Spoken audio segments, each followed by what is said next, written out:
आज शिद्दत से करो कोशिश चिराग जलाने की, आज शिद्दत से करो कोशिश चिराग जलाने की, कौन जाने तुम्हें से कल रोशन सारा जहां हो। दोस्तों नमस्कार, मैं डॉक्टर श्याम सुंदर पाठक, असिस्टेंट कमिश्नर जीएसटी।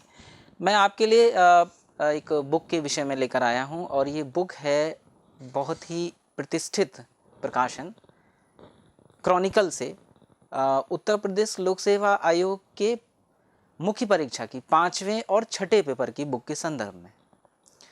जैसा कि दोस्तों सब जानते हैं कि उत्तर प्रदेश लोक सेवा आयोग ने अपनी पीसीएस परीक्षा में एक बहुत बड़ा बदलाव किया है और ये बदलाव इसलिए किया गया है कि जो अधिकारी उत्तर प्रदेश के अंदर काम करें वो यहाँ की सभ्यता, यहाँ की संस्कृति, यहाँ के इतिहास, भूगोल, कृषि, अन्य सब चीज़ों के बारे में गहराई से जानते हों। इसलिए उत्तर प्रदेश लोक सेवा आयोग ने अपनी पीसीएस परीक्षा में वैकल्पिक विषय को हटाकर अब उत्तर प्रदेश के विषय में 5वें और 6ठे पेपर को जोड़ा है। तो ये एक बहुत बड़ा बदलाव है और एक तरीके से ये सकारात्मक बदलाव है, इसलिए क्योंकि अब वैकल्पिक विषय को चयन को लेकर जो बच्चों के मन में कन्फ्यूज़न रहता था, उसके अलावा जो स्केलिंग का जो एक हमेशा विवाद रहता था, वो हमेशा के लिए समाप्त हो गया है। अब आप अच्छा लिखेंगे तो अच्छे नंबर पाएंगे, अब इसमें कोई शक व शुबा नहीं है। तो चलिए आइए हम बात करते हैं उत्तर प्रदेश लोक सेवा आयोग के मुख्य परीक्षा की, पीसीएस की मुख्य परीक्षा के 5वें पेपर की। और ये बुक है जो मैंने लिखी है, ये है, आप देख सकते हैं और स्क्रीन पर भी ये बुक आ रही है, उत्तर प्रदेश पीसीएस मुख्य परीक्षा सामान्य अध्ययन। और इस किताब के विषय में मैं आपको कुछ बेसिक्स मैं आपको बता दूं कि ये किताब और किताबों से क्यों अलग है। और एक चीज़ जो मैं आपको बहुत फोकस करना चाहूँगा, यूँ तो मार्केट में कुछ ऐसी भी बुक्स हैं जो आपको क्वेश्चन आंसर बेस्ड बुक्स भी हैं, लेकिन एक चीज़ मैं आपसे आग्रह के साथ कहूँगा कि बुक्स का कोई अल्टरनेट नहीं होता। आप बुक्स को छोड़कर जो रियल बुक्स हैं उनको छोड़कर आप ये जो क्वेश्चन आंसर टाइप बुक्स पढ़ लीजिए या कोई मॉडल पेपर आप पढ़ लीजिए या सॉल्व कर लीजिए, उससे बात नहीं बनने वाली। क्योंकि देखिए कोई भी जब एक बुक लिखी जाती है तो हर बुक के राइटर का अपना एक दर्शन होता है, अपना एक सोच होती है, उसकी एक महक होती है, खुशबू होती है जो उस किताब में आपको आती है। अब आप कहें जैसे भाई आप मान लो आप पॉलिटी पढ़ते हैं तो लक्ष्मीकांत आप पढ़ते हैं तो लक्ष्मीकांत का अपना एक अलग टेस्ट है। आप सोचें कि उसको नोट्स में वो आपको खुशबू आ जाएगी, वो नहीं आने वाली है। तो देखिए मैं आपसे साफ कहूँगा कि यदि आप सच में सिविल सेवा में चयनित होना चाहते हैं तो बुक्स को फॉलो कीजिए, ठीक है ना। किसी नोट्स के चक्कर में, या आप ज़्यादातर बच्चे मुझसे कहते हैं सर कोई ऐसे नोट्स मिल जाएं जिसमें सब कुछ कंसाइज हो, ठीक है, आप कंसाइज नोट्स से आप फैक्ट तो याद कर सकते हो, बट उन फैक्ट्स को प्रेजेंट कैसे करना है ये बुक से ही आएगा।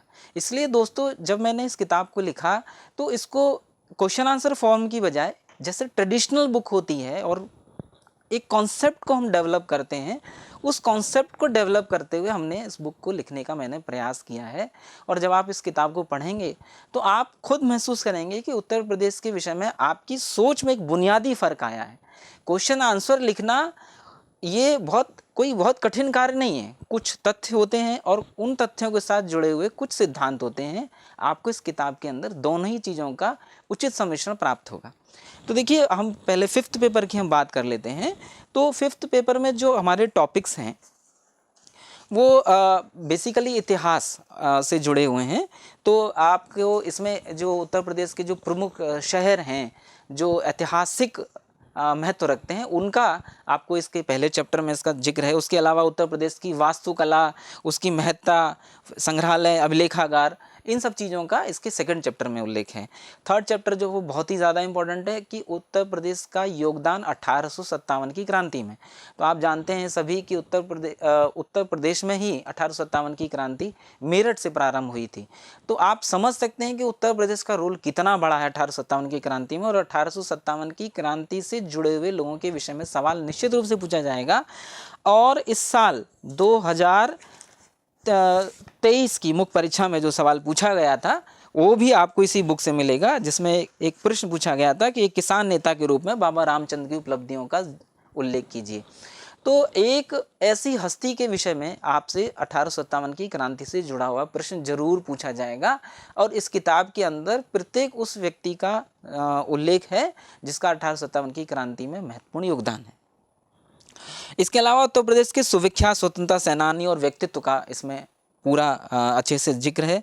इसके अलावा उत्तर प्रदेश की ग्रामीण, शहरी, जनजातीय मुद्दे, सामाजिक संरचना, त्यौहार, मेले, संगीत, लोक नृत्य, भाषा, साहित्य और सामाजिक प्रथाओं के विषय में आपको पढ़ने को मिलेगा। देखिए, उत्तर प्रदेश, आप सब जानते हैं कि उत्तर प्रदेश को एक देश मान लिया जाए तो ये छठा बड़ा देश होगा। तो आप इसी से अनुमान लगा सकते हैं कि यदि उत्तर प्रदेश एक देश होता है तो ये विश्व का छठा बड़ा देश होता। आप इसी से विचार कीजिए कि कितनी बड़ी संस्कृति और कितनी बड़ी सभ्यता समेटे है उत्तर प्रदेश, और उस की सभ्यता और संस्कृति, उसके मेले, उसके त्यौहार, सब चीज़ों के बारे में आपको गहराई से और एक कॉन्सेप्ट के साथ आपको इस चैप्टर में लिखा हुआ मिलेगा। तो मैं इस बात को फिर दोहराऊंगा कि बुक जो होती है वो आपके दिमाग में केवल फैक्ट नहीं बिठाती बल्कि कॉन्सेप्ट को भी बिठाती है। इसलिए always go through the books, ये मेरा स्ट्रिक्ट सजेशन है। मैं ये नहीं कह रहा कि आप, ये मैंने अपनी बुक के बारे में कहा तो आप, ये हर बुक के बारे में है। सो बुक को हमेशा सबसे टॉप प्रायोरिटी पर रखिए। नेक्स्ट जो चैप्टर है उसके बाद है उत्तर प्रदेश की राज व्यवस्था, शासन प्रणाली, राज्यपाल, मुख्यमंत्री, विधान परिषद, विधानसभा, इन सब चीज़ों के विषय में। इसके अलावा उत्तर प्रदेश के लोक सेवा आयोग, लेखा परीक्षा, महान्यायवादी, उच्च न्यायालय और अधिकार क्षेत्र के विषय में आपसे सवाल पूछे जाएंगे। और इस बार जो आप यदि पहला ही सवाल आप देखें उत्तर प्रदेश के जो 5वां पेपर है वो है उत्तर प्रदेश में महाधिवक्ता की नियुक्ति की प्रक्रिया और उसका आलोचनात्मक परीक्षण कीजिए, जो कि आपको इस किताब के अंदर पूरा का पूरा एज इट इज़ मिलेगा। तो मुझे ये बात कहते हुए एक खुशी का एहसास होता है कि आप जब इस पेपर को उठाकर देखेंगे और इस किताब के साथ जब आप मैच करेंगे तो आप पाएंगे कि लगभग सारा पेपर आपको इस बुक के अंदर से मिला है। और किसी भी एक पुस्तक की सबसे बड़ी क्वालिटी यही होती है कि वो आपको केवल कुछ फैक्ट्स नहीं देती बल्कि आपके दिमाग में एक फैक्ट के साथ एक कॉन्सेप्ट भी बिठाती है। क्योंकि देखिए, कॉन्सेप्चुअल सवाल आजकल पूछे जाते हैं। आजकल जो सवाल आप देखेंगे वो आप महसूस करेंगे कि उसमें केवल स्ट्रेट सवाल ना पूछकर उसकी चुनौतियाँ, ठीक है, उसकी समस्याएँ, उसका निराकरण आपसे पूछा जाएगा। तो किताब जो है, चूँकि किताब लिखते समय सारी चीज़ों का जिक्र किया जाता है। जैसे कोई भी चीज़ आई तो वो क्यों आई, ठीक है, जैसे मान लो 1857 की क्रांति हुई तो क्यों हुई, उसके पीछे क्या क्या कारण था। तो बुक में क्या होता है कि कोई भी चीज़ जो हमको मेन चीज़ देनी है उसके आगे और पीछे का भी उसमें दिया जाता है, वो होता है एक कॉन्सेप्ट। और जब आपको आता है तो आप किसी भी क्वेश्चन को ट्विस्ट कर लीजिए, चाहे जितना ट्विस्ट कर लीजिए, आप उसका उत्तर लिखने में सक्षम होते हैं। नेक्स्ट है उत्तर प्रदेश में विशेष चयन मापदंड, राजभाषा, उत्तर प्रदेश में स्थानीय सुशासन, शहरी और पंचायती राज, उत्तर प्रदेश में सुशासन, भ्रष्टाचार, Lokayukta, citizen charter, e governance, जो कि सबसे इंपॉर्टेंट चैप्टर है। यहाँ से सवाल पूछे जाएंगे और पूछे गए हैं। इसके अलावा उत्तर प्रदेश में भूमि सुधार, सुरक्षा से संबंधित मुद्दे, कानून व्यवस्था से संबंधित मुद्दे, स्वास्थ्य एवं चिकित्सा से जुड़े हुए मुद्दे। इसके अलावा सबसे महत्वपूर्ण उत्तर प्रदेश की शिक्षा प्रणाली। उसके बाद उत्तर भारत के विकास में उत्तर प्रदेश की भूमिका। तो ये सारे चैप्टर हैं और उत्तर प्रदेश का जो करंट अफेयर से जुड़ा हुआ जो टॉपिक है वो इसमें से पूछा जाएगा। तो मैं ज़रा एक बार पेपर को इसको रीड कर देता हूँ और आप देखोगे कि इस बुक के अंदर सारा कुछ मिलेगा। तो उत्तर प्रदेश में क्षेत्रीय दलों की प्रकृति की विवेचना कीजिए, तो राज्य व्यवस्था में ये चैप्टर आपको मिलेगा कि उत्तर प्रदेश के क्षेत्रीय दल कौन कौन से हैं और उनकी भूमिका क्या है। इसके अलावा उत्तर प्रदेश में ग्राम पंचायत विकास योजना के निर्माण के प्रमुख चरणों का वर्णन कीजिए, तो इसका भी उल्लेख बुक के अंदर है। उत्तर प्रदेश में पर्यटन की बृहत्तर संभावनाओं पर प्रकाश डालिए। तो ये तो चैप्टर, ये जो टॉपिक भी है और ये चैप्टर भी बहुत विस्तृत रूप से इस बुक में मैंने लिखा है।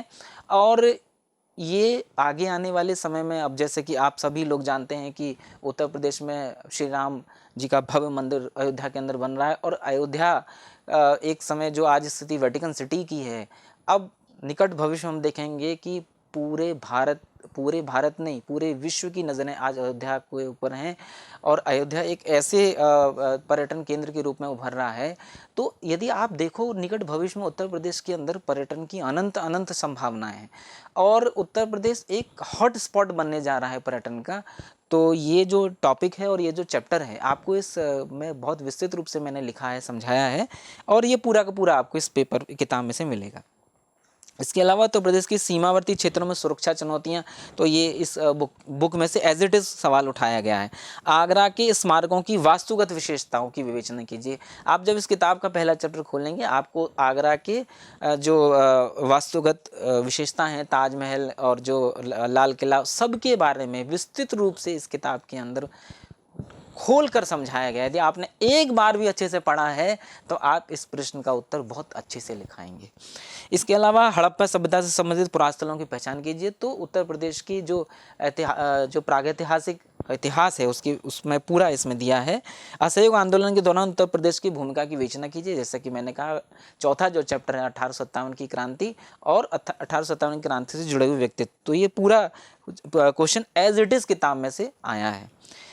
इसके अलावा प्राथमिक एवं उच्च प्राथमिक विद्यालयों को आदर्श विद्यालयों में बदलने के प्रयासों में ऑपरेशन कायाकल्प कितना महत्वपूर्ण रहा है, तो ऑपरेशन कायाकल्प आपको किताब में विस्तृत रूप से समझाया गया है। तो आप देखोगे कि ये किताब में से ही ये सब क्वेश्चन सीधा सीधा आया है। इसके अलावा भूमि सुधार के विभिन्न चरणों की विवेचना कीजिए। उत्तर प्रदेश में मुख्य सचिव की भूमिका का परीक्षण कीजिए। तो ये एज इट इज़ बुक के अंदर से है। इसके अलावा ई डिस्ट्रिक्ट परियोजना पर प्रकाश डालें। तो ये जो लास्ट चैप्टर है जिसमें उत्तर प्रदेश के विषय में बताया गया, उसमें ये किताब आपको, ये क्वेश्चन आपको मिलेगा। इसके अलावा ग्रामीण उत्तर प्रदेश में जाति पदानुक्रम और शक्ति संरचना किस प्रकार संसाधनों तथा अवसरों तक पहुँच को प्रभावित करते हैं। अब देखिए, ये क्वेश्चन जो, यदि आप इस क्वेश्चन को देखो तो ये क्वेश्चन स्ट्रेट ना होकर ये कॉन्सेप्चुअल टाइप का है। यदि आपने बुक को पढ़ा है तो आप इसका उत्तर बना ले जाएंगे। ठीक है ना। आप सोचते हैं कि कोई हम क्वेश्चन आंसर बुक पढ़कर इसका उत्तर बनेगा, बिल्कुल नहीं बनेगा। तो मैं फिर इस बात को दोहराऊंगा आपको कि आप एक बार ज़रूर इस किताब को एक बार गो थ्रू होइए, ईमानदारी से पढ़िए, अंडरलाइन करते हुए पढ़िए, और तब इस पेपर को आप हाथ में लेकर सॉल्व करने का प्रयास कीजिए। आप खुद देखेंगे कि आप लगभग 90% पेपर बड़े आराम से कर पा रहे हैं। ठीक है ना। और यही इस किताब की अपने आप में एक वो है। नेक्स्ट आप देखेंगे तो मैंने बताया, संगठित अपराध को रोकने के लिए स्पेशल टास्क फोर्स की भूमिका का वर्णन कीजिए। ये क्वेश्चन भी किताब में से एज इट इज़ है। 1857 के स्वतंत्र समर में उत्तर प्रदेश के योद्धाओं के योगदान पर प्रकाश डालिए। तो ये तो चौथा चैप्टर है ही पूरा का पूरा। इसके अलावा बौद्ध धर्म के प्रचार प्रसार में उत्तर प्रदेश का महत्वपूर्ण स्थान है, विवेचना कीजिए। तो ये क्वेश्चन भी आपको इसी बुक के अंदर एज इट इज़ मिलेगा, और बहुत अच्छे से इसमें समझाया गया है बौद्ध धर्म से जुड़े हुए स्थलों के विषय में। यदि आपने एक बार भी इस किताब को पढ़ा है, उस चैप्टर को पढ़ा है, तो बड़े आराम से आप 200 शब्दों के अंदर अपना उत्तर अच्छे से लिख कर आएंगे। इसके अलावा उत्तर प्रदेश में स्थापित प्रथम आयुष विश्वविद्यालय के स्वरूप और उद्देश्यों की विवेचना कीजिए। तो शिक्षा में आपको ये क्वेश्चन मिलेगा। इसके अलावा उत्तर प्रदेश स्वास्थ्य नीति, तो स्वास्थ्य और जो चिकित्सा से जुड़े मुद्दे हैं, चैप्टर 14, आपको इसमें ये क्वेश्चन एज इट इज़ मिलेगा। तो मैंने जब इस पेपर को देखा और तो मुझे खुशी हुई कि ये जो पेपर है कहीं ना कहीं जो मेरी बुक है ये हमारे उस पर्पज़ को सॉल्व करती है जो एक सिविल सर्वेंट को चाहिए, कि एक बुक जो आपको कॉन्सेप्ट दे सके, जो आपको सही फैक्ट्स दे सके, और जो आपको लिखने की एक कला दे सके, उस कला को समेटे हुए ये पुस्तक है। और मुझे आशा है कि जब आप इस किताब को पढ़ेंगे और इस पेपर को सॉल्व करके देखेंगे तो ये कॉन्फिडेंस आपके अंदर आएगा कि अब चाहे किसी भी तरीके से सवाल घुमाकर क्यों ना पूछ लिया जाए, मैं इसका उत्तर दे पाने में सक्षम होऊंगा। तो दोस्तों, मेरा आपसे आग्रह है कि एक बार आप इस किताब को ज़रूर पढ़िए, और इसका लाभ आपको कहीं ना कहीं फ्री में भी मिलेगा, जहां आपसे उत्तर प्रदेश से जुड़े हुए सवाल पूछे जाते हैं। इसी के साथ मैं अपनी वाणी को विराम दूंगा, इस आशा और विश्वास के साथ कि आप इस किताब को एक बार ज़रूर पढ़ेंगे। धन्यवाद।